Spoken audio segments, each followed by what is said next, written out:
On November 30th, 1982, something appeared on record store shelves. Something so hypnotic, so enticing, so unstoppable. Nothing and no one could stand in its way. What came next would send shockwaves around the world and change the face of popular music forever. That something being the legend that would become Thriller. Yes, Michael. I'm not like other guys.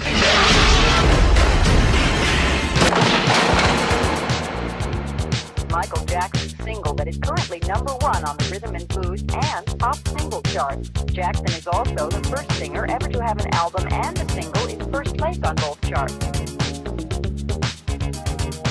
Selling album in the country is Michael Jackson's Thriller. Now, since Michael Jackson is the proud winner of 8 shiny new Grammys, you might expect the sales of his records to suddenly surge. Sorry, you see, sales have always been up. Anything with Michael Jackson on it does continue to sell.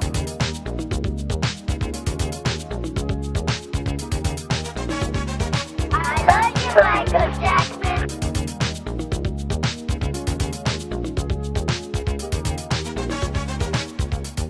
The album broke down every barrier imaginable, appealing to black and white, young and old, rich and poor, across the nation and beyond. Within 15 months, Thriller would become the best-selling album of all time. And the nation's top-selling record for 2 years in a row, with eventual sales of an estimated 70 million copies worldwide. Despite critics characterizing Thriller as simply a collection of hits rather than a coherent body of work, Thriller's production quality, innovative music videos, and Michael Jackson's incredible instincts as a performer set new standards for creativity. Quote, "Sequencing an album," Quincy Jones explained, "is one of the joys in being a producer because it's like making a movie." Michael Jackson's passion for the art of filmmaking drove him to not only create a musical masterpiece, but a visual one as well. For the first time exploring visions much darker and more sinister, revealing his own internal angst. Life would ultimately imitate art, as themes outlined in Thriller predicted struggles Michael would endure in the years to come, as though he knew it to be his destiny. He sings about being afflicted by relentless speculation, paranoia, and press intrusion, as well as intense feelings of isolation and longing for meaningful human connections. The unavoidable mindless zombies out for his blood, whether corporate leeches, the tabloids, or a predatory medical system, resulting in his startling physical transformation that the public bared witness to. Thriller left an indelible mark on Michael Jackson, a pinnacle he long yearned for, but was ultimately haunted by. Every album, single, or career move since would undoubtedly be compared to the once-in-a-lifetime hysteria Thriller mania ignited. An experience so intoxicating, Jackson never stopped pushing harder and farther to strive beyond its confines. A time when he believed his talents were endless, his impact expansive, and his legacy so enduring it will last forever. This is Thriller Forever, a video series chronicling every detail in the construction, release, and lasting impact of Michael Jackson's musical juggernaut. From the good, the incredible, the bad, and the downright ugly.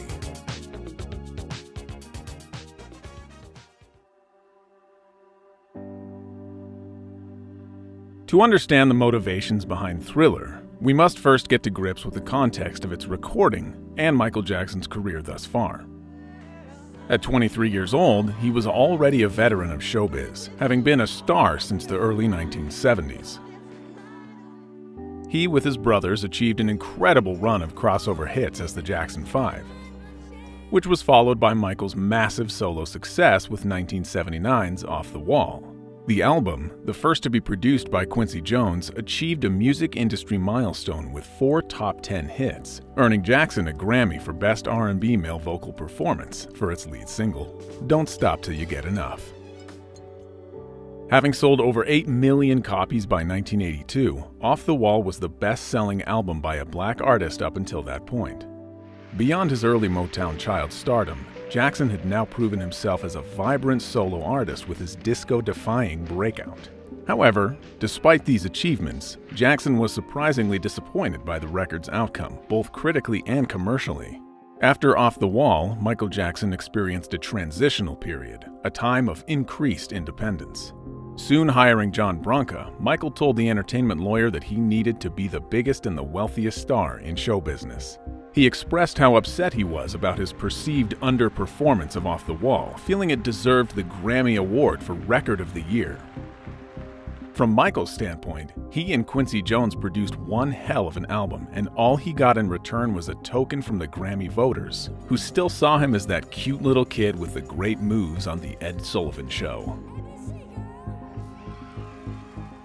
Michael vowed it can never happen again. In general, he felt undervalued by the music industry, demonstrated in 1980 when Rolling Stone declined to run a cover story on him. Jackson responded, quote, "I've been told over and over that black people on the cover of magazines don't sell copies. Just wait. Someday those magazines are going to be begging me for an interview. Maybe I'll give them one, and maybe I won't." Therefore, Michael Jackson approached recording his next LP with this competitive determination, motivated by the bitter embarrassment he felt he suffered and his refusal to be overlooked. With laser focus, Michael was intent to study, practice, and create something so incredible it would be impossible for anyone to ignore it. In general, Michael Jackson was frustrated by albums that had one good song and the rest were like B-sides. The singer saying, quote, "Ever since I was a little boy, I would study composition, and it was Tchaikovsky that influenced me the most.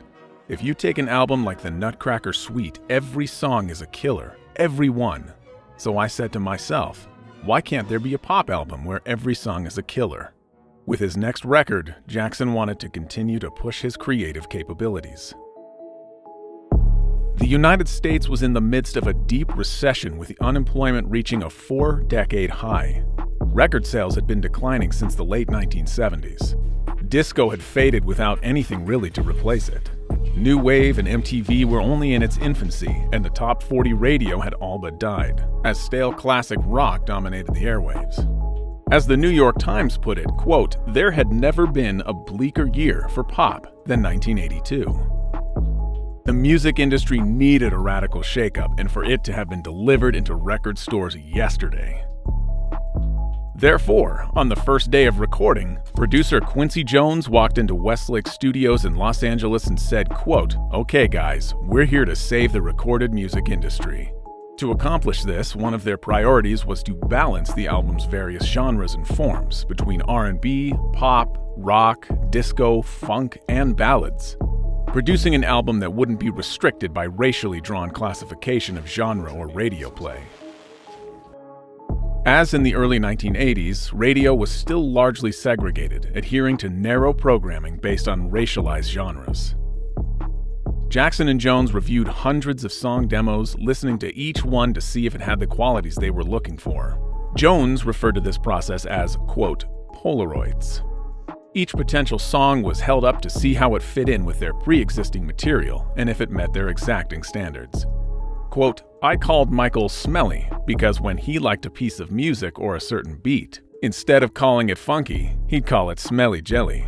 When it was really good, he'd say, 'That's some smelly jelly.'" Songs written by Michael were dictated into an audio recorder, after which he'd sing them from memory. Bruce Swedien remembering, quote, "Michael was never late for a session. If anything, he would be early. Also, I never remember recording Michael with the lyrics in front of him. He would stay up all night memorizing the song or songs we were about to record. I don't think there are a lot of artists who do that." In addition to memorizing the lyrics, Michael also preferred to record vocals in the dark, so he could, without distraction, focus on his voice, the intentions of the words, and the emotions behind them. Swedeen adding, quote, "The human being is primarily a visual animal. Hearing is our second sense. People can be distracted by too much light in the studio to the extent that it can take away from the music." I adore Michael. He's the greatest. And Michael is very, very polite, and he's a wonderful guy to work with. And he would say, "Bruce, that's perfect, but let's try one more." And this is like mix 80. And so I say, "No problem." So we did it. Of course, it wasn't all fun and games. According to Jackson, Quincy was a perfectionist. He always asked for another take. Quincy would often get frustrated with Jackson for spending so much time rehearsing his dance moves. Additionally, creative tensions started to reveal themselves between the two. Quote, "There was a point where we thought it was all over, that we were all finished," remembers keyboard player Greg Fillinganes. Quote, "There had been so much hard work and long hours, and Quincy's saying it's not there yet, and Michael, almost distraught, is saying, what are we going to do now?" Quincy felt that there were certain elements that were missing still, and we went back to the drawing board. He just has a great quality for excellence, for perfection, and anybody who's worked with him notices this. The way he'll make you do a thing until it's perfect. Over and over again? Yes. He's difficult to work with? No, I like to be grinded a lot. No, he's not difficult at all. He'll say, "It's beautiful, we have a take." Then he'll say, "Well, can you give us one more?" Jackson and Jones made many different mixes of each song due to their dissatisfaction with every result. After they finished the record, the production team was surprisingly somber. No one was happy with the way the tracks had turned out, so they decided to remix every single song once again, spending an entire week on each track. Quincy Jones saying that they, quote, "did the final mixes up until 9 o'clock in the morning of the deadline. We had 3 studios going at once." After a total of 4 months and coming in on a budget at $750,000, the crew submitted the final record on November 8, 1982, just 22 days before its release. The team had whittled down a collection of 30 demos to the chosen 9 that made up the final album, with Jackson writing 4 of them himself. But after leaving the studio, were the crew confident they had achieved the goal they initially set their sights on? Quincy Jones stated that there is never any way to predict a hit record. Quote, "You can't explain something like that. You can't aim at it," he said. "It's why I used to keep a sign in the studio saying, 'Always leave space for God to walk into the room.'" Everybody goes into a studio to make the biggest record in the world. Sure. And everybody's always surprised when it isn't the biggest record in the world. Surprised when it's not. And everything was just right. Again, if you just get out of your own way and let that force go to work, that's what happened. Bruce Swedeen harbored similar sentiments. Quote, "I think anyone who would have the balls to say that is a liar, because you don't really know until it gets out in the public and they say, 'Wow, this is really good.'" The only person certain that the record would achieve incredible success was Michael himself. Jerry Hershey from Rolling Stone stating that, quote, "Michael had predicted it all when I first met him. The Media Geek Show, the staggering sales figures, the order of singles, everything in which was to come." In preparation for its release, renowned photographer Dick Zimmerman captured the album cover's final image, which featured Jackson in a slick white suit he plucked off the photographer's shoulders while shooting. The gatefold sleeve reveals a tiger cub at Jackson's leg, which, according to Zimmerman, Jackson kept away from his face, fearing it would scratch him. Album artwork, certainly in the 80s, played a key role in attracting record buyers. A visual representation of the music inside, before the prominence of music videos. For a record that covers such a diverse range of genres, its slick monochromatic styling may have signified a musical reset of sorts. A new era, detached from previous disco glitz, bubblegum, and Motown, ushering in the next chapter of Michael Jackson. The presence of the cub showcasing his playfulness, as well as signifying Michael's attraction to the exotic and his more daring side. Certainly not your typical Jackson's record, the title suggesting something unexpected. All thriller without the filler.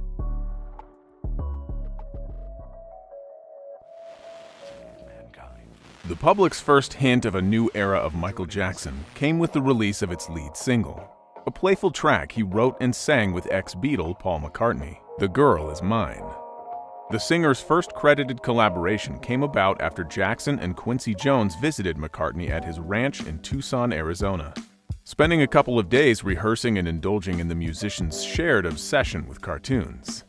Quote, "When I approached Paul," Jackson wrote in his 1988 autobiography, Moonwalk, "I wanted to repay the favor he had done me in contributing Girlfriend to Off the Wall." The two soon began collaborating musically, a partnership that continued even when the Jacksons went on tour, with the ex-Beatle tagging along, songwriting with Michael whenever he was not on stage. During this time, the duo recorded Say, Say, Say and The Man for McCartney's upcoming fifth solo album, Pipes of Peace. However, it was now Michael's turn to write a song for them for his next LP. Producer Quincy Jones had initially told Jackson to write a song about two men fighting over a girl. Inspired, Jackson awoke during the night and sang the song into a tape recorder. He later said, quote, "I sang exactly what I heard in my head, starting with the melody and the keyboard and the strings and everything. So I just orally put it all on tape." Jones listened and then asked Jackson to add a rap verse of the two friends talking it out.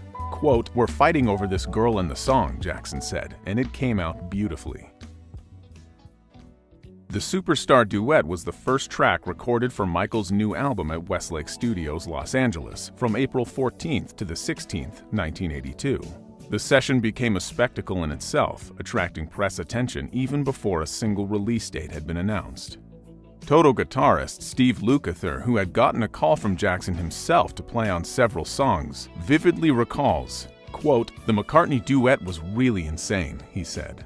"You can imagine what kind of a zoo it was, with Michael and Quincy and McCartney and all the people and the staff and the security. We never even got into the control room.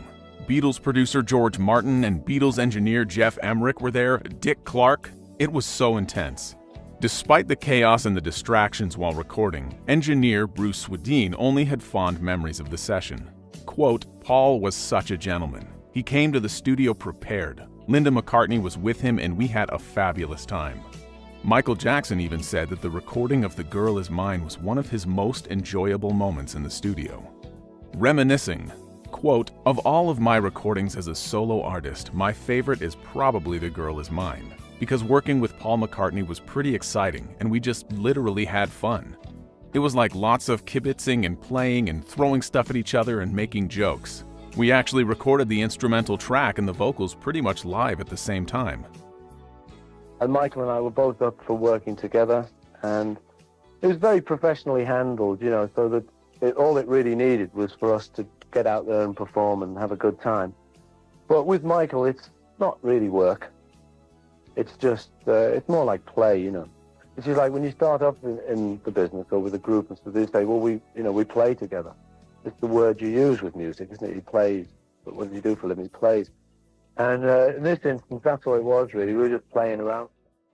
After, Michael Jackson was positive they'd recorded a surefire hit, a signature tune for both of them that embodied McCartney's melody and his distinctive groove.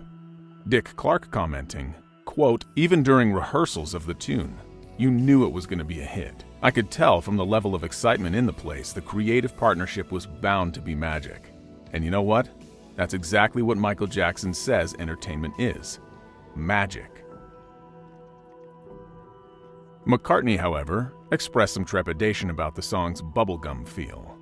He was especially concerned about the cloying use of the word doggone. Quote, "You could say it's shallow," he admitted. "When I checked it out with Michael, he explained that he wasn't going for depth. He was going for rhythm. He was going for feel." Released on October 18, 1982, a month before the album, and while the team was still recording, Bruce Swedien recalls, quote, "Quincy would come in every morning and put on a couple of local radio stations, and they were all playing The Girl Is Mine, so that would make you very serious about your work very quickly."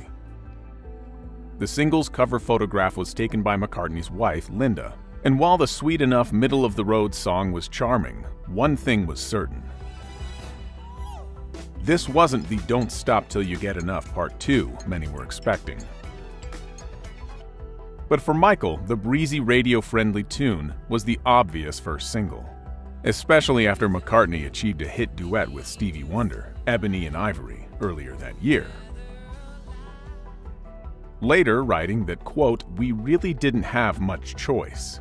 When you have two strong names like that together on a song, it has to come out first or it gets played to death and overexposed. We had to get it out of the way." However, radio listeners were overall not that impressed by The Girl Is Mine and felt that Jackson and Jones had diluted their talents to accommodate to a white pop audience. Without anything else to go by, many feared Jackson's upcoming LP would also be a disappointment if the singer's overarching ambition was to achieve widespread commerciality. However, Jackson knew from experience with racially segregated radio airplay practices, releasing his McCartney collab first would give his subsequent releases a better chance of crossing over into the mainstream. Song Facts explaining, quote, "It was released first because it was guaranteed airplay thanks to McCartney's contribution. The song was a very safe choice as the first single since it was very conventional and easy to understand. Jackson was afraid that if he released an edgy song first, people wouldn't give the album a chance. Jackson's instincts would ultimately be proven correct, as the mainstream track that essentially chronicles an interracial love triangle would go on to sell 1.3 million copies.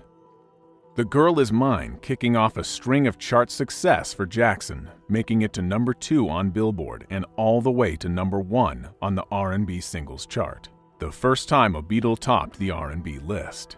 Soon after, Michael Jackson's new album Thriller quietly slipped into the charts at number 11 on December 25, 1982.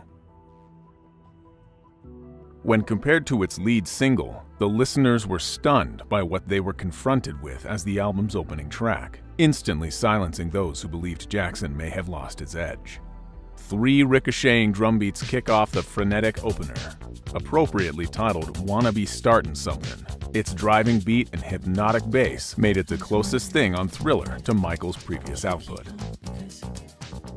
Which is no surprise because the singer reportedly started working on the track while recording Off the Wall, which may be one reason it was chosen as the album opener.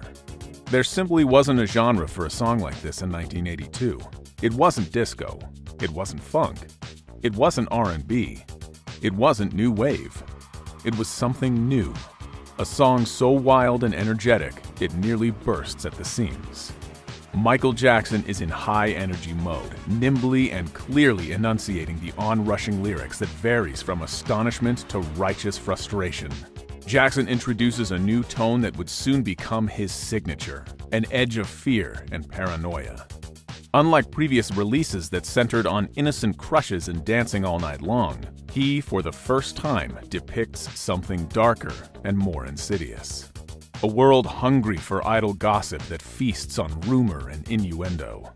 While even sparing a verse to square off with teen pregnancy, Jackson's vocals are biting, intense, and even taunting as he teases, "You're a vegetable, they eat off of you." Originally written for his sister LaToya about her troubled relationship with her sisters-in-law, Michael ended up recording the song himself. Bruce Swedien recalling, quote, "That track is about Michael's brother's wives and how they were always creating trouble. That was his inspiration." The song was originally composed in 1978, but was later re-recorded in the fall of 1982, and was one of the 4 tracks that Jackson received writing credits for. "Wanna Be Startin' Something" climaxes in an African-inspired chant, often misidentified as Swahili, but is actually based on Douala, giving the song an international flavor and reassuring listeners that Jackson hadn't lost his funk or forgotten his roots in black music.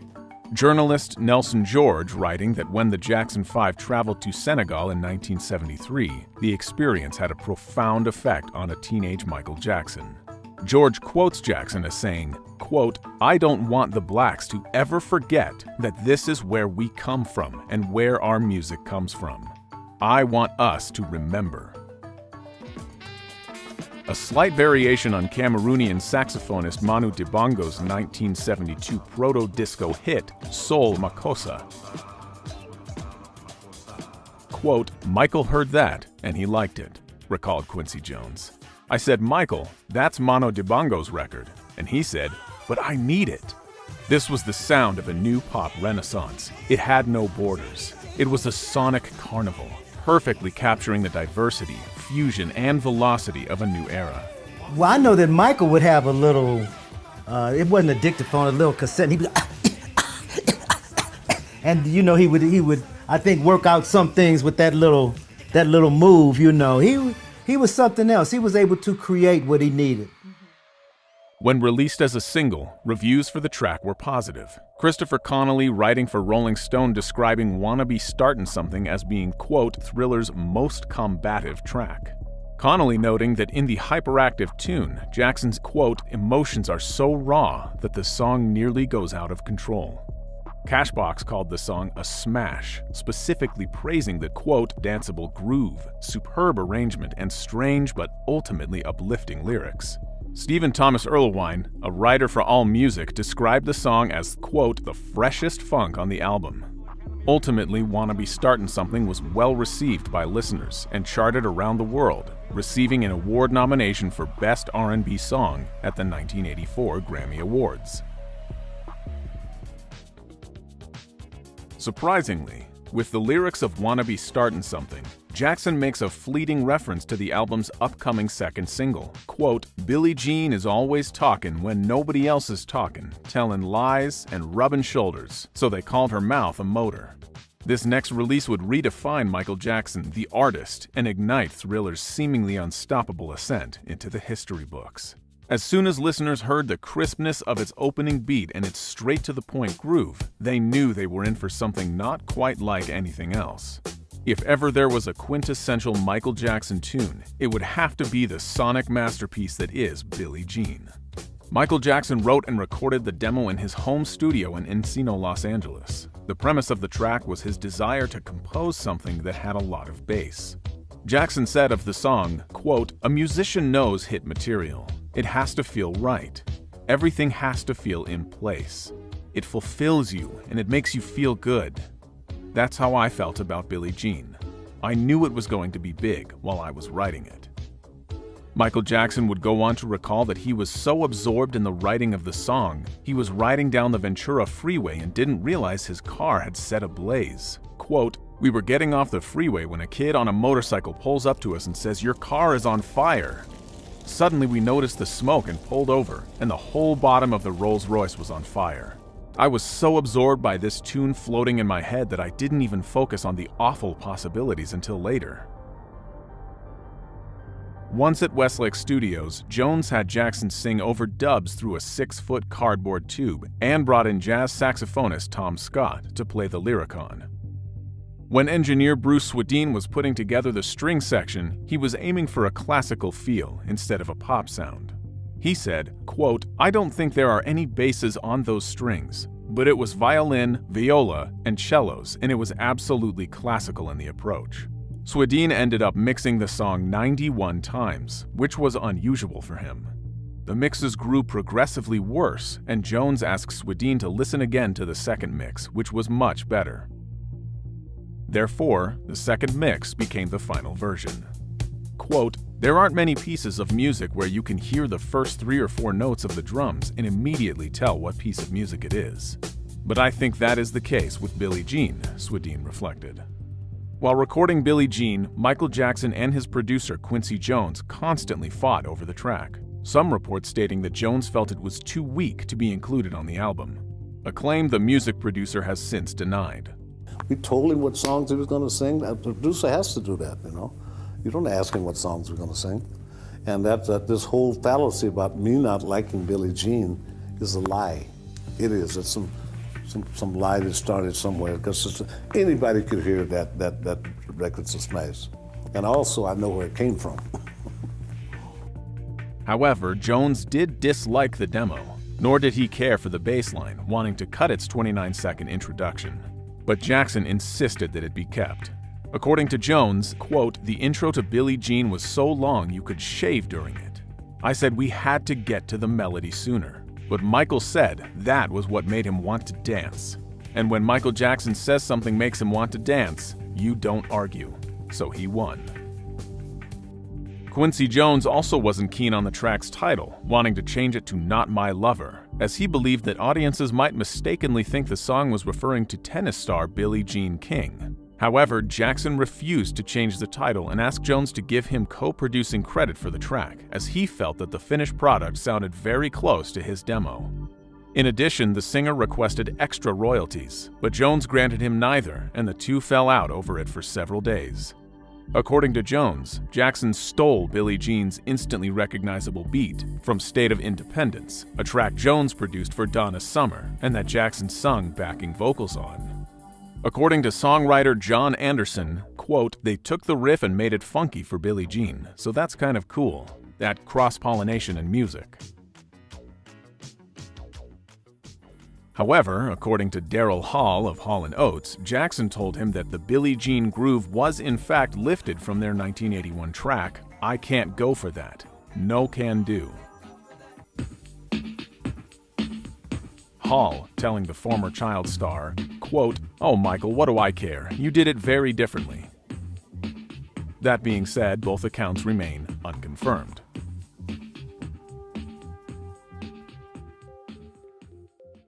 Upon the official release of Billie Jean on January 3, 1983, listeners were surprised by its lyrical content.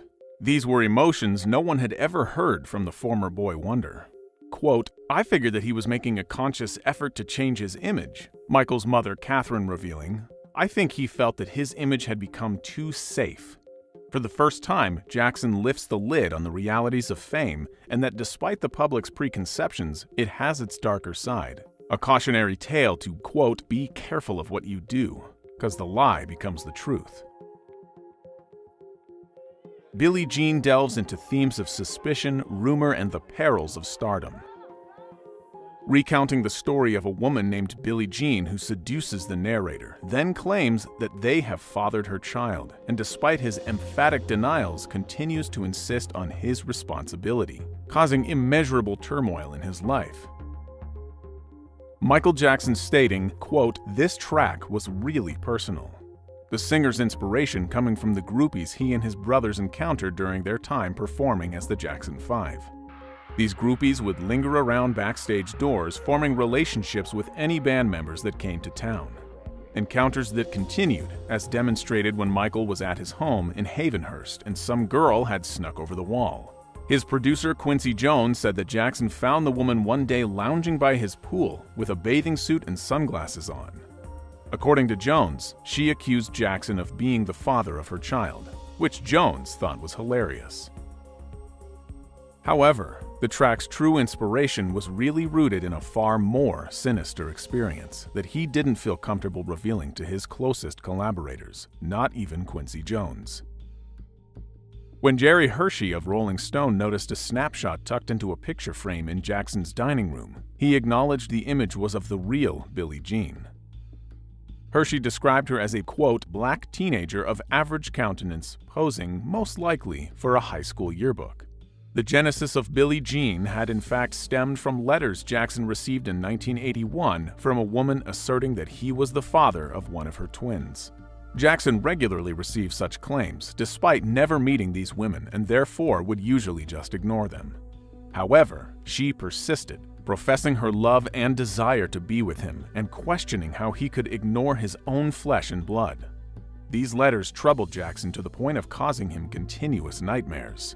The situation escalated when Jackson received a parcel containing a photo of the fan, a gun, and a letter instructing him to kill himself at a specific time, with the fan planning to do the same after killing their baby so they could reunite in the next life. Subsequently, Jackson learned that the fan had been admitted to a psychiatric hospital. Quote, "I want to memorize her face," he said, "in case she ever does turn up someplace." In fear of inciting more obsessive fanatics, he never publicly revealed this origin story. Michael later writing, quote, "There never was a real Billie Jean. The girl in the song is a composite of people my brothers have been plagued with over the years. I could never understand how these girls could say they were carrying someone's child when it wasn't true." However, despite Jackson's attempts, the release of Billie Jean would usher in a new wave of psychotic extremists who believed the superstar was in fact singing about them. One even changing their name to Billie Jean Jackson and actioning a $150 million paternity case against the superstar. Thanks to the release of Billie Jean, by January 1983, Michael Jackson's Thriller album had reached #1 on the R&B chart, and a month later, it topped the Billboard 200. The single also topped the music charts on March 5, 1983, before even the release of its accompanying video. Billie Jean was directed by Steve Barron, who was chosen because Jackson and Quincy Jones liked the mystery murder treatment he did for the Human League's video, Don't You Want Me, released the previous year. Barron's original idea was more complex and involved a group of dancers. With budget a factor, they simplified the concept and went with the idea of Jackson having a Midas touch, with the squares he stepped on lighting up. The brief was he really was looking for something magical. And I'd done an idea about a year earlier about the Midas touch and about everything lighting up in real magic. I wrote down a treatment which was about walking down the street and some sort of private detective. And what I'd planned for him in terms of walking along the street and the dances and things was that all the paving stones would be interactive. So he pressure interactive. So he'd step on one and the light would come on. Of course, the budget that the art director couldn't deliver on the day. I had to take Michael through what worked and what didn't. And I said, unfortunately, we've only got 11 of these stones that light up. And I said, this is one, those two, and then you've got to skip that one. And he said, no, let's just do it. Steve Barron remembers being in awe of the artist. Quote, "We shot that first take, got to the end, and everyone, up in the gantries eating their sandwiches, reading the paper, painters working on another set, just burst into applause. We all just knew we'd seen another era of superstar." To save on set design, they used a technique where painted glass was placed in front of the camera to fill in the wide shots without building actual set pieces. The video also utilized innovative editing techniques, including rapid cuts and transitions, to create a dynamic and engaging visual. Barron and his team worked closely with Jackson to capture his dynamic stage presence and showcase his dance moves in a way that was both captivating and stylish. The video also debuted Michael Jackson's new look for this era. Gone was his signature afro and showbiz glitz, to be replaced by a slick Jerry curl and black leather suit with a playful pink shirt and a red bow tie. A photographer follows Jackson but can never capture him in celluloid, as when photographed, the superstar fails to materialize on the developed picture. Jackson dances as he walks along a sidewalk to Billie Jean's hotel room. Upon arrival at the hotel, he climbs the staircase to Billie Jean's room, lighting up each step and illuminating a burnt-out hotel sign as he passes it. The paparazzo then arrives at the scene and watches as Jackson vanishes under the cover of her bed, before the police arrive and arrest him for spying on Billie Jean. As the paparazzo is led away, he drops a tiger print cloth that Jackson had left behind after polishing his shoe with it earlier in the video. On both occasions, the cloth briefly transforms into a tiger cub, referring to the cover of Michael Jackson's Thriller album. The Billie Jean video is often credited with breaking color barriers on MTV, a channel that debuted on August 1, 1981, and up until that point exclusively pushed white artists with a more rock-oriented output. This didn't go unnoticed, as MTV was accused of racism during this era, most notably by Rick James, whose Super Freak video was rejected by the network. This isn't the Wizard of Oz. There are black people here, and we make music, and we spend thousands, $100,000 on videos. And we're not doing this for the sake of because we enjoy doing it. We're doing it because it's part of the art. Quote, "Maybe MTV gets slagged because of what is construed as its overt racism." Journalist Michael Shore wrote in The Village Voice in 1982, quote, "It goes for the biggest sellers to the biggest audience, which means white youth music as in corporate rock and heavy metal." Many behind the scenes at MTV argued that while viewers in New York or other cosmopolitan centers wouldn't be fazed by seeing black artists as part of their programming, they also needed to accommodate Middle America and less open-minded territories. Even though MTV had a growing viewership, record companies wouldn't budget for videos by their black artists since they didn't think they would play them. So the network could make the argument that they simply didn't have any good videos by black artists. However, as an avid fan of filmmaking, Michael Jackson knew that argument wouldn't fly as soon as he presented them with the Billie Jean video, which was startlingly innovative and took the new art form to greater heights. Despite its production value and Jackson's star quality, MTV initially refused to air Billie Jean, promising to instead broadcast Michael's next video because it was more fitting to their rock format. We are looking for a certain sound and a certain point of view. Bob Pittman is the 29-year-old whiz kid who created MTV after a successful career as a radio station program director. He sees little difference between radio and cable. We are not all things to all people. We are cable television, and what cable television does best is specialize. One thing per channel, so you know exactly what you're getting when you turn on the channel. Enraged by their refusal, Walter Yetnikoff, the president of Jackson's record company CBS Records, threatened to expose MTV's stance as a racial discrimination. Quote, "I said to MTV, I'm pulling everything we have off the air, all our product. I'm not going to give you any more videos. And I'm going to go public and tell them about the fact you don't want to play music by a black guy." MTV quickly relented and premiered the Billie Jean music video on March 10, 1983. The single was already topping the charts, but in part because of the video's heavy rotation on MTV, Billie Jean soon broke records by remaining #1 for a total of 7 weeks. Although MTV fed the public Michael Jackson's most captivating of visuals, the video didn't contain the superstar's most iconic elements of Billie Jean. For example, his fedora, sequin glove, and the moonwalk. These visual cues would debut on May 16, 1983, when Jackson agreed to perform the track at the Motown 25, Yesterday, Today, Forever television special. Jackson had initially declined to perform, as at the time he wanted to distance himself from Motown and his brothers, focusing his attention on his solo work, but reconsidered after he discussed the offer with Berry Gordy, the founder of Motown, and Michael agreed only if he could perform his new track. Following performances by Marvin Gaye, Smokey Robinson, and Mary Wells, the Jacksons sang a medley of their early Motown hits. After the group performed I'll Be There, his brothers left Michael alone on the stage. Jackson wore black pants, leather penny loafers, a black sequined jacket, sequined socks, and a single white rhinestone glove. He addressed the audience, and then Billie Jean started playing to an erupting applause. During the song's instrumental interlude, he executed a move that many believe sealed his status as a pop icon. Jackson gliding backwards, performing what instantly became his signature, the moonwalk, before spinning on his heels and landing on point. It was the first time Jackson performed the move in public, after practicing it over and over again in his kitchen prior to the show. The special was watched by 50 million people, and Jackson received an Emmy nomination for his performance. Motown 25 is considered a watershed moment in popular culture, solidifying Michael Jackson as a supreme performer of a generation. The day after the show aired, Jackson was called by his childhood idol Fred Astaire, who commended him for his performance. Another childhood idol, Sammy Davis Jr., admired Jackson's black sequin jacket during the show and later received it as a gift.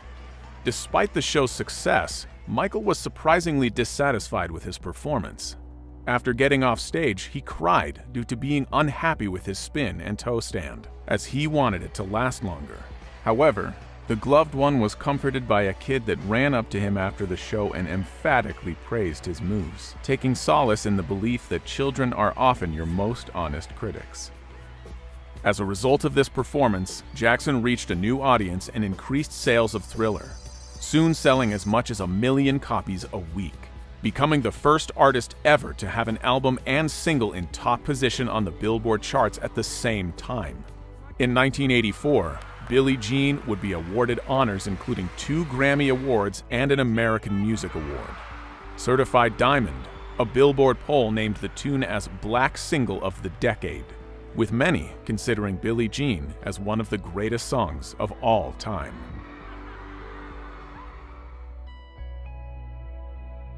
Despite the unmatched success of Billie Jean, Michael Jackson wasn't going to let his musical masterpiece have its moment before releasing his next smash from Thriller. Beat It was released on February 21st, 1983, as the album's third single. From its opening electro chimes, this sounded unlike anything else you had heard from Jackson or any other black artist, in fact. After finishing the other tracks for the album, Quincy Jones still felt something was missing. Quincy saying that he felt the album needed, quote, a song like My Sharona, a black version of a strong rock and roll thing. With the ongoing backlash against disco making it necessary to make a stark switch from Off the Wall, Jones and Jackson were determined to make a rock song that would appeal to all tastes.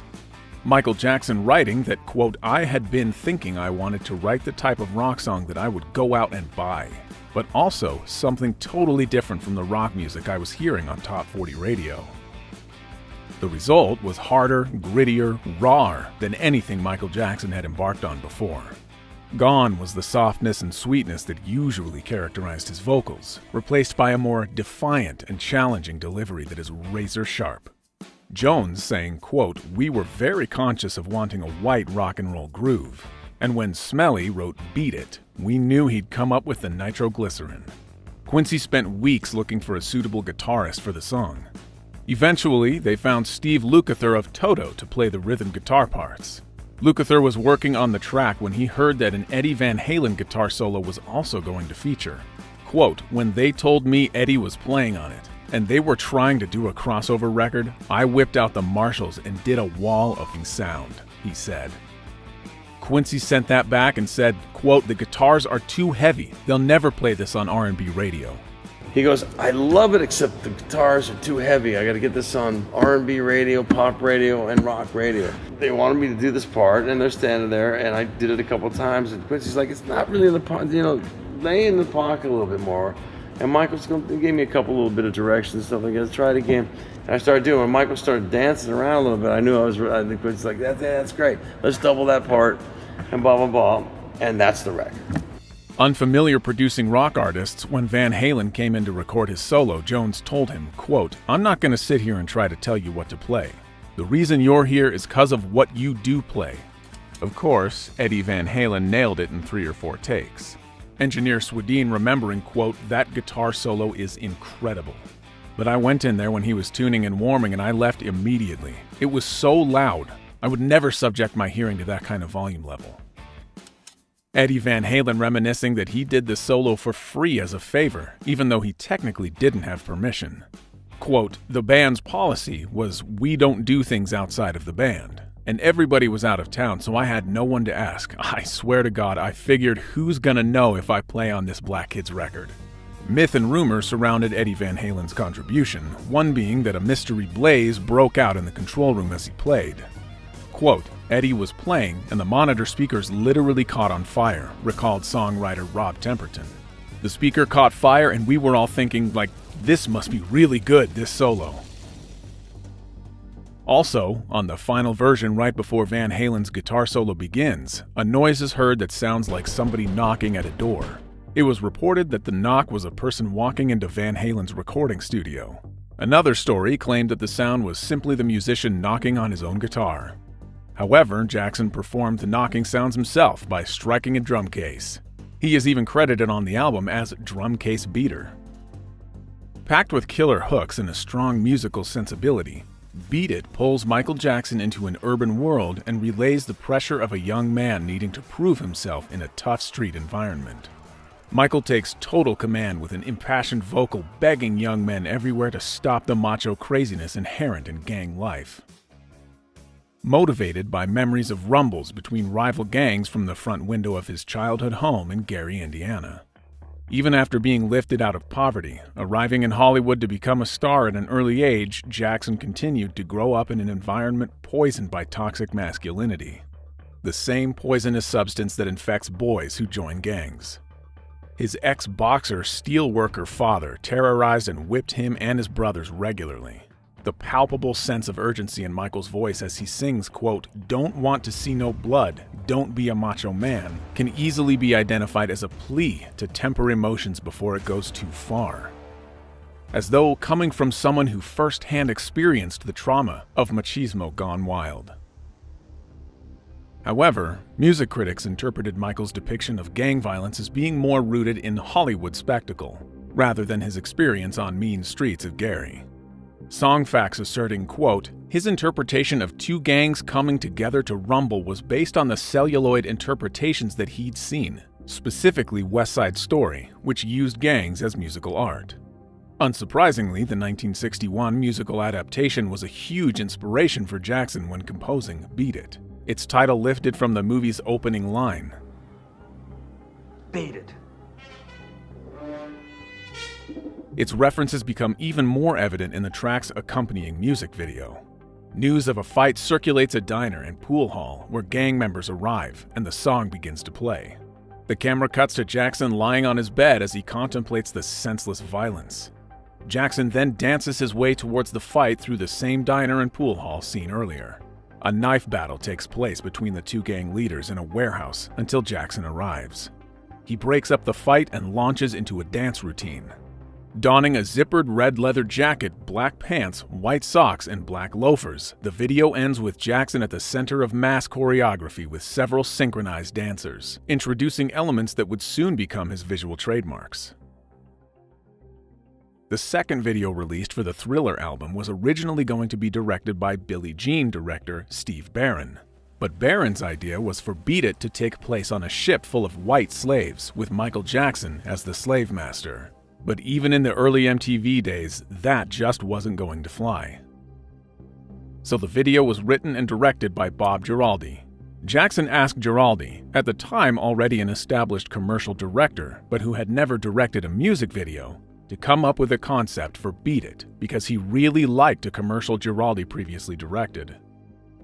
It was about a blind elderly couple who, instead of running from a rundown neighborhood all the other white people had fled from, chose to stay and throw a block party for all the young children in the area. Contrary to popular belief, the concept of the video was not based on the Broadway musical West Side Story, Giraldi instead drawing inspiration from growing up in Paterson, New Jersey. Quote, I listened to the song over and over and realized it was about all the Italian hoodlums I grew up with. Everybody trying to be tougher than they are, but really we're all cowards at heart. The video, which cost Jackson $150,000 to produce after CBS refused to finance it, was filmed on Los Angeles' Skid Row in March 1983. The short film was Jackson's first treatment depicting black youth and the streets. So to add authenticity to the production, Jackson cast members of rival Los Angeles street gangs Crips and Bloods as extras. Giraldi adding that while shooting, things got a little tense, so he had them shoot all scenes with the gang members on the first day. Let me just throw the music on. Let me try and see if I can just diffuse the situation, and then we'll go home and I won't call the Crips and Bloods back tomorrow. I have enough footage of them anyway. Michael Jackson comes down the boxes, and they start dancing. And then all of a sudden, the other dancers start flailing their arms and start dancing. And I'm watching the Crips and the Bloods. They're just lined up, supposedly watching this thing going on. But the looks on their faces are so fascinating. Watching young African-American, probably gay men. They were watching the beautiful grace and symmetry of the dance, of the choreography that they knew. Tough as they were, they could never do that. In addition to around 80 genuine gang members, the video also featured 18 professional dancers and 4 breakdancers. The video's world premiere took place on MTV on March 31st, 1983, just when Billie Jean was building momentum. An idea of Frank DeLeo, the vice president of Epic Records, who convinced Jackson to release Billie Jean and Beat It in quick succession. With both videos going into hot rotation for much of the summer of 1983, DeLeo correctly predicted that both singles would reach the top 10 at the same time. Billie Jean making it to number 1, before being toppled by Come On Eileen, which stayed at number 1 for a single week, before Jackson reclaimed the top position with Beat It the following week. Billie Jean and Beat It therefore occupied the top 5 at the same time, a feat matched by very few artists. I had played on Beat It, on Michael Jackson's record, and his album went to number 1, and our album was number 2. Our single was number 1, his single was number 2. Then he did that Pepsi commercial, he burned his hair, and he stayed at number 1. Selfish, man. To this day, the guys in the band still blame me for that album not going to number one. The single remained at the top of the Hot 100 for a total of 3 weeks. With sales of over 10 million worldwide, Beat It is one of the best-selling songs of all time and received the 1984 Grammy Award for Record of the Year and Best Male Rock Vocal Performance, as well as 2 American Music Awards.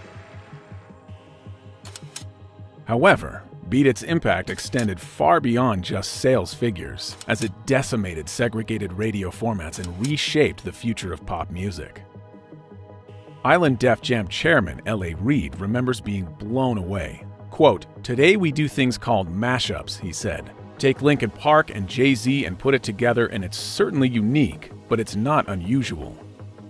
But at that time, Eddie Van Halen was at the top of his game and fit right in with Beat It. It didn't feel like a guitar solo over some R&B track. It was very organic. The idea of it was really unusual, but the results weren't strained at all.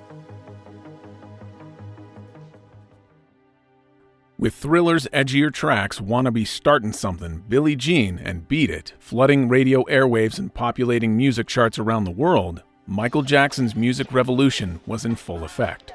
However, the singer wasn't content purely releasing catchy pop hits, but aspired to show range and prove his other talents. As Jones would put it, quote, "To penetrate, you have to go for the throat in 4, 5, 6 different areas." And after a few high-heat songs in a row, it was time to cool things down. Toto keyboardist Steve Porcaro, along with some of his other bandmates, were assisting with the production of Thriller when Quincy asked if he had anything that could be pitched for the album.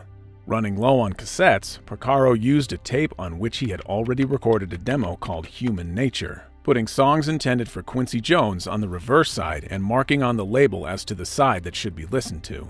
Jones's gut instinct was that Porcaro's intended tracks were not quite right for Jackson. However, he didn't stop the tape, and the cassette deck automatically started playing the other side. As Jones described it, quote, "All of a sudden, at the end, there was all this silence. There was why, da-da-da-dum, da-da-da, why.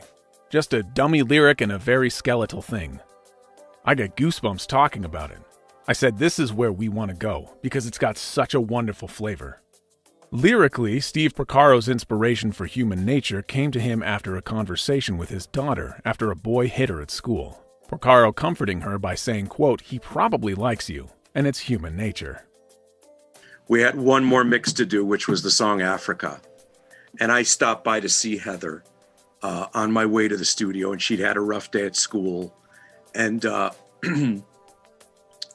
the title entered into my head, Human Nature, trying to explain why this boy who probably liked her had hit her at school that day. And the guys were in the booth putting up the mix, and I went out into the studio where the piano was. And pretty much the main chord structure of the song kind of all came to me at once. He later created a demo for the track and presented it to Toto's other bandmates. However, they passed, stating it wasn't rock enough and felt the song would work better for someone else. Jones was excited about its potential, but was dissatisfied with the original lyrics. So he asked John Batiste, who had written hits for the likes of the Carpenters and the Pointer Sisters, to write some new ones. Porcaro, reflecting on Batiste's contribution, quote, "He just nailed it. He turned my record into a song with a beginning, middle, and end." As the song developed, Jackson's breathy, lighter-than-air performance resulted in one of Thriller's most memorable moments, an ethereal, melodic symphony that cushioned Jackson's vocals as they float and swirl before taking flight with those oh-so-perfect, and unscripted, extended exclamations of why. By the late 1970s, Jackson's abilities as a vocalist were well regarded. Rolling Stone critic Stephen Holden writing that, quote, "Jackson's feathery-timbered tenor is extraordinarily beautiful. It slides smoothly into a startling falsetto that's used very daringly. Jackson's vocal delivery keeps the track feeling fresh, and the intoxicating melody feels as though it has been plucked from the future or another world entirely." Even though Jackson didn't write Human Nature, the unencumbered emotion in his voice gives no doubt that Jackson found resonance in its lyrics. An outsider from his window looking onto a thrilling city, the singer fantasizes about stepping out and connecting with the life that surrounds him, yet appears to be out of reach. Michael Jackson attempts to take himself off the pedestal of fame and pursue a woman he is interested in. The yearning for freedom and authentic personal connection being universal. Michael revealing desperate times of unhappiness and isolation in his autobiography. Quote, "I was so lonely. I wanted to meet people who didn't know who I was. I wanted to run into somebody who would be my friend because they liked me and needed a friend too, not because I was who I am." I get afraid of, well, I don't know people. I get afraid of people sometimes. It's a whole nother life that I haven't really experienced that. Like friendship is a thing I'm just beginning to learn about. I was raised on the stage and that's where I'm comfortable. And everything else is like foreign to me. I'm just beginning to know and learn about people, friendship, and things like that. Human Nature ultimately replacing another track which had already been recorded, titled Carousel. A light, playful number that echoed similar sentiments found in Off the Wall's Girlfriend and Rock With You, as well as the Jackson Brothers' earlier bubblegum hits at Motown. A flirtatious whimsy that fans grew to expect as part of a Michael Jackson record, and that was delivered on Thriller with PYT, Pretty Young Thing. Written by James Ingram and Quincy Jones with a spring in its step, PYT is the album's designated infectious party jam. While not overly complex musically nor vocally challenging, there is a sweetness embedded into the track. A moment of fun dance pop that isn't meant to change the world, but will undoubtedly shuffle your feet as you listen. Quincy Jones came up with the original title after his wife, Peggy Lipton, brought lingerie with the words "Pretty Young Thing" printed on them. From there, Jones asked several songwriters to write a track around the title. Jackson penned a mid-tempo version of PYT with keyboardist Greg Phillinganes. However, Jones wanted an upbeat track, and when James Ingram presented his demo, Jones said, quote, "That's it," and sent Ingram home to finish the lyrics. Jones then suggested they extend the bridge and add a chant section, resulting in Jones receiving his only co-writer credit on the album. Michael Jackson professed his love for the version Ingram and Jones came up with, stating that he liked the code in the lyrics and the fact that the words like tenderoni were fun rock and roll type words that couldn't be found in the dictionary. James Ingram later described working with Jackson and Jones. Quote, "It's almost like I got the chance to go to Oz, and Quincy was the Wizard of Oz, and Michael Jackson was who he was dealing with in his world. Their work ethic is unbelievable." For backing vocals, Swedien positioned Jackson at different distances from the microphone to record each track, so to get a thicker sound. Two of Jackson's sisters, Janet and LaToya, also provided backing vocals, singing the na na na part behind their brother towards the end of the song in the guise of being the PYTs. When eventually released on September 19, 1983, PYT had already gained popularity with listeners and was in heavy rotation on black radio. A frizzy funk tune, it was a perfect remedy for Jackson fans on the lookout for a danceable groove in the post-disco era. Michael continued to serve this niche on the Thriller album by incorporating tracks written by Rod Temperton. Having previously written hits Always and Forever and Boogie Nights as a member of the multiracial R&B group Heatwave, Temperton was at this point a trusted Jones collaborator. Having previously contributed to Jackson's Off the Wall album, its title track Burned This Disco Out, and the mega hit Rock With You. Writing the upbeat but ultimately unreleased Got the Hots and Hot Street, Temperton ended up contributing 3 other songs that made it onto Thriller. This included the funk soul groove Baby Be Mine that finds Jackson in a more carefree space vocally than elsewhere on the album. Quincy Jones refers to Baby Be Mine as Coltrane done in a pop song. Quote, "Take a close look at Baby Be Mine," he said, starting to scat. "It goes deedle-dee-doo, dee-dee-dee. That's Coltrane, man. It's got pop lyrics and a beat, but it's Coltrane." It all came from the same place. The frequent chord changes and occasional key shifts reflect bebop values, as do the quick splashes of background vocal fills. The production and specifically Jackson's vocals elevate the song from being purely filler, as one expects it would be on a lesser artist's album. However, Rob Temperton wasn't satisfied just writing the more frivolous pop tracks on the album and was inspired to write something more theatrical to suit Jackson's larger-than-life stage persona. Temperton improvised with bass and drum patterns until he developed the bass line that runs through the track. Then he wrote a chord progression that built to a climax. He recalled, quote, "I wanted it to build and build, a bit like stretching an elastic band throughout the tune to heighten suspense." Temperton's first version was titled Starlight, with the chorus lyric, quote, "Give me some starlight, starlight sun." Quincy felt that the song should be the album's title track, but felt Starlight was not strong enough of a title. Instead, they wanted something much more mysterious to match Jackson's evolving persona. Saying to the songwriter, quote, "You managed to come up with a title for the last album. See what you can do for this one." Temperton revealing, quote, "I went back to the hotel, wrote 200 or 300 titles, and came up with Midnight Man." Jones felt Temperton was going in the right direction, but still wasn't quite there yet. Quote, "The next morning I woke up and I just said this word. Something in my head just said this is the title. You could visualize it at the top of the Billboard charts. You could see the merchandising for this one word, how it jumped off the page as Thriller." With the title decided, Temperton wrote its lyrics within a couple of hours. Somehow the British songwriter picked up on Jackson's love of horror movies and gave the lyrics a more ominous feel. The song found a balance between a Broadway-style narrative and a thumping, irresistible dance floor beat. Temperton envisioned a spoken word sequence for the ending, but did not know what form it should take. It was decided that it had to be performed by a famous voice from the horror genre, with Jones's then-wife suggesting her friend Vincent Price. Temperton composed the words for Price's part in a taxi on the way to the studio on the day of recording. Quote, "Rod wrote this brilliant Edgar Allan Poe spiel," said Jones, "and Vincent really understood it. Vincent did it in 2 takes. Incorporating sound effects such as creaking doors, thunder, footsteps, wind, and howling dogs, or more like Michael giving his best imitations. As soon as you hear the opening of Thriller, it's difficult not to conjure up visuals for its short film. But before its iconic imagery was burned into our collective consciousness, Thriller was just this catchy but kooky track in the middle of an otherwise mature album. For that reason, Thriller was not initially planned as a single, as Epic saw it being more of a novelty song. When asked, Walter Yetnikoff saying, quote, "Who wants a single about monsters?" However, after the album dropped from the top of Billboard 200 in the summer of 1983, having spent months at number 1, the singer urged Yetnikoff to help conceive a plan to return the album to the top of the charts. Obsessive about his sales figures, Jackson's manager Frank DeLeo suggested releasing Thriller as a single, backed by a new music video. Quote, "It's simple.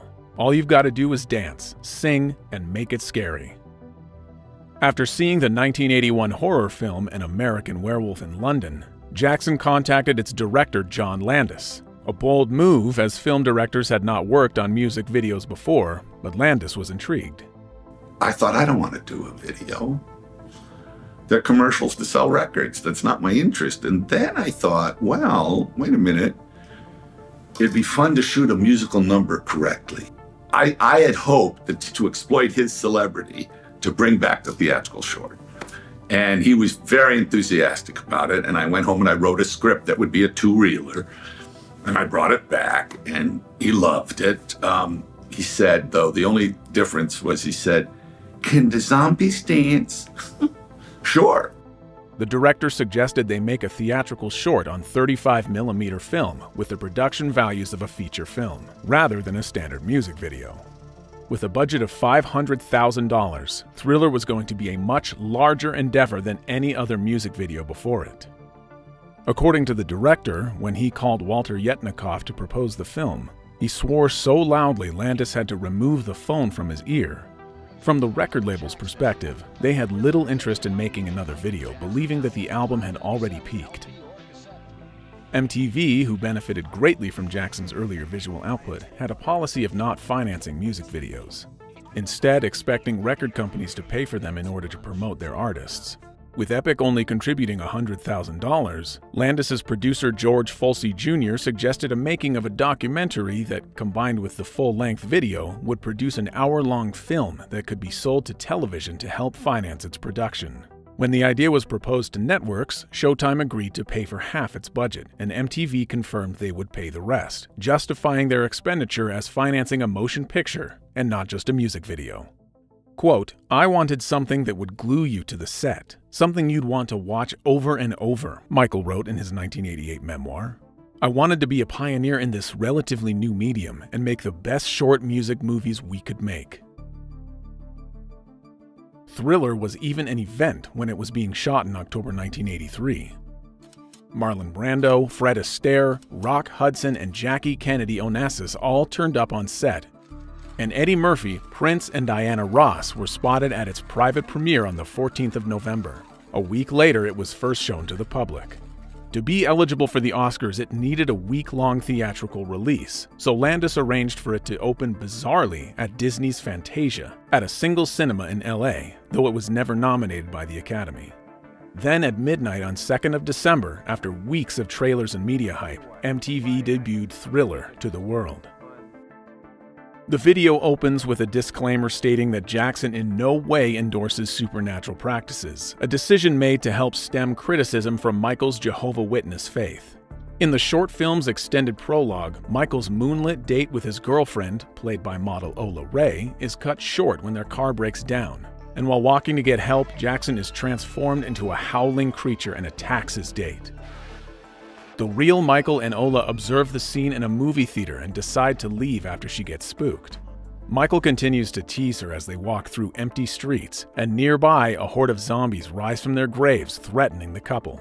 To Ola's horror, Michael transforms into one of them himself and leads the troop of zombies into a choreographed dance routine. Afterwards, Michael and the other zombies corner Ola in an abandoned house, only for her to realize it was all a nightmare, though Michael offers a last beast-eyed glance at the camera before the credits roll. While the music video has plenty of visual elements that have since become iconic, particularly Jackson's red moto-style jacket and matching pants, the Thriller dance sequence, developed by choreographer Michael Peters, is one of the most distinctive and imitated choreographies of all time. Dancer Vincent Patterson was asked to train Jackson and the other dancers for 4 days before they filmed, as well as appear as a zombie in the video himself. Quote, "I thought Peters hit the target immediately," Patterson recalls. "It was technical to a point. You couldn't be too technical with Michael Jackson. He wasn't an extremely trained dancer, but he could pick up things very, very well." Other iconic scenes in the music video included Michael's various terrifying metamorphoses. Inspired by American Werewolf in London, Jackson initially wanted to be transformed into a 4-legged beast. However, this idea was soon replaced with a 2-legged monster so Michael could still dance. John Landis suggested that Jackson should become a werewolf in a 1950s setting, inspired by the 1957 film I Was a Teenage Werewolf. However, special effects makeup artist Rick Baker decided to instead turn Jackson into a werecat. Quote, "Because I just didn't want to do another werewolf," he said. And I discovered he really just wanted to turn into a monster. That was his desire. He loved it. And we showed him all these photos of monsters from different movies. Learned he'd never seen any of these movies. I mean, he knew Bride of Frankenstein was like, and King Kong. It was like it. He had never seen anything. But he wanted to turn into the werewolf like David Naughton did, David was 4-footed. It turned into a, and I said, "Mike, if you're gonna dance, it'll be hard with 4 feet." I said, let's do like I Was a Teenage Werewolf, the Michael Landon, which is why he's wearing a Letterman's jacket. It's a 50s thing. And Rick eventually created that kind of leonine, sort of a cat monster, werecat thing, who's kind of elegant, Initially envisioning a werecat that would resemble a Black Panther, Rick eventually added a longer mane and larger ears. According to Landis, the production involved the largest makeup team in film history up to that point, with 40 artists making up Jackson, dancers, and other extras into terrifying depictions of the undead. During its development, John Landis insisted that Jackson's transformations couldn't be too unattractive, but Baker was amused at how into the idea of turning into a monster Michael was. Quote, "I thought he's like a rock star. I don't think he's going to want to wear this makeup. But it turned out that's what he wanted to do more than anything," Baker recalled. But you also did personal makeups for Michael, too, after that. I didn't. Never? No. He wanted me to make pieces for him, disguise pieces and stuff, so he could go out. But he wanted to put them on himself. And I really felt we couldn't do what he really wanted, and he couldn't put it on in a way. I remember there was a picture in the National Enquirer of Michael with a afro wig on and his face painted gray, and it said it was a $10,000 makeup by makeup artist Rick Baker. Great, nice commercial. Yeah, and that's exactly why I didn't want to do it. After the video premiere and the Making Michael Jackson's Thriller documentary was released on VHS, it attracted more than 100,000 advance orders, going on to sell nearly 10 million copies and winning a Grammy for Best Video Album in 1985. The video's success also doubled the already sensational numbers in album sales. Thriller would go on to receive 3 MTV Video Music Awards for Best Overall Performance in a Video, Best Choreography in a Video, and Viewer's Choice, as well as a People's Choice Award for Favorite Video of the Year.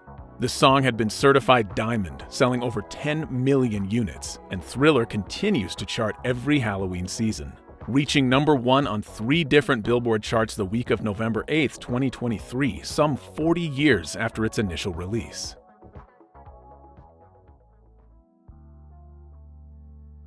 Another Rob Temperton track that made it onto Thriller, one of the only 2 that wasn't released as a single, was The Lady in My Life. Chosen to close the record out, the classic Sinatra-style ballad provides a finale full of grace and dripping with old-school soul. Michael wasn't a stranger to a ballad, but this wasn't some love song about a rat.